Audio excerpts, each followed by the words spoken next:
వరంగల్ జిల్లా రాయపర్తి మండలంలోని సూర్యతండలో నూతన బస్సు ప్రారంభించిన పాలకుర్తి శాసనసభ్యురాలు మామిడాల యశస్విని రెడ్డి, టీపీసీసీ ఉపాధ్యక్షురాలు హనుమల్ల ఝాన్సీ రెడ్డి ఇక్కడ ఉన్న తండావాసులకి బస్సు సౌకర్యాన్ని కల్పించిన తండావాసులు ప్రత్యేక కృతజ్ఞతలు తెలియజేశారు ఎమ్మెల్యేకు.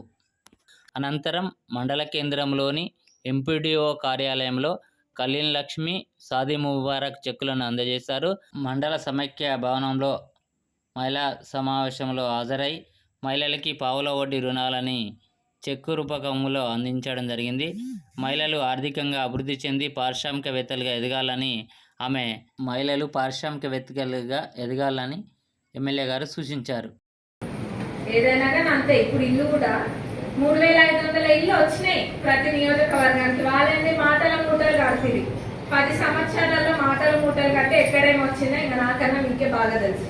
దాని గురించి ఎక్కువ చెప్పుకొని అవసరం లే. ఆయన వాళ్ళ పార్టీ పని అయిపోయింది. ఇంకా లేదా పార్టీ అనేది ఉందా లేదా వాళ్ళే ఆలోచన చేసుకోవాలి. వాళ్ళకే తెలియదు పాపం. అయోమయంలో వాళ్ళే ఆలోచించుకుంటున్నారు. ఇంకా సచిన పామును మళ్ళీ చంపితే బాగుంటారు. కాబట్టి వాళ్ళ గురించి ఎక్కువ మాట్లాడుకోవద్దు. ఇంకా 2 విడతల ఇల్లు ఉన్నాయి. ఆ 2 విడతలు కూడా కలుపుకొని అర్హులైన ప్రతి ఒక్క పేద వాళ్ళకి ఖచ్చితంగా ఇల్లు వస్తాయి. ఇప్పుడు వచ్చినాయి కదా 3500. మరి అన్న ఒకటేసారి అందరికి వస్తాయి చెప్పండి. 3500 వచ్చినాయి సమానంగా అన్నూర్లకి అన్ని మండలాలకి వచ్చినాయి. ఇంకా 2 విడతలు కూడా కలుపుకుంటే 3 విడతలను పెట్టిందే అందుకు.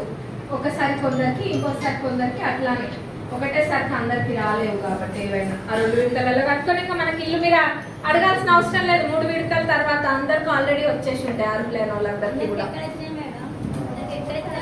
ఎక్కడ వచ్చినాయి అంటే అక్కడనే కూర్చుంటే వచ్చి చెప్తాను. అక్కడనే కూర్చో వచ్చి చెప్తా. వచ్చి ఏవైనా కానీ ఖచ్చితంగా వస్తాయి. ఇగో కొంతమందికి అంట ఉడికేదాకా ఆగుతారు కానీ ఆరేదాకా ఆగరంట. 10 ఏళ్ళు ఏమి రాకపోయినా కానీ మంచిగా ఉంటది వాళ్ళకి. ఇప్పుడు వచ్చేటప్పుడు కిరికిరి చేయడానికి ఉంటారు. అవునా? కల్ప వృక్షంలో గంజాయి మొక్కలాగా ఒకరు పట్టుకుంటారు.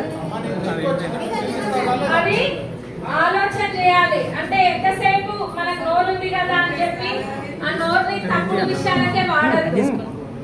నోరు ఉంది కదా అని అర్థం పర్థం లేని మాటలు ఎవరు కూడా మాట్లాడద్దు. అందరూ సమానమే, అందరూ ఒక్కటే. ఏదో మనం కిరికిరి అంటే ఏది కూడా కాదు. ఏదైనా ఒకటేసారి ఎవరికి రావు. కానీ దేనికైనా ఒక పద్ధతి ఉంటది. ఆ పద్ధతి ప్రకారంగా పోవాలి. అందరికి కూడా అన్ని వస్తాయి. రేపు జరగబోయే ఎలక్షన్స్ లో మంచిగా మీరు అందరు సర్పంచ్లను, ఎంపీటీసీలను, జెడ్పీటీసీలను గెలిపించుకోండి. ఇప్పుడు చెక్స్ డిస్ట్రిబ్యూట్ చేస్తారు. ఒక్కొక్కరు వచ్చి తీసుకోండి.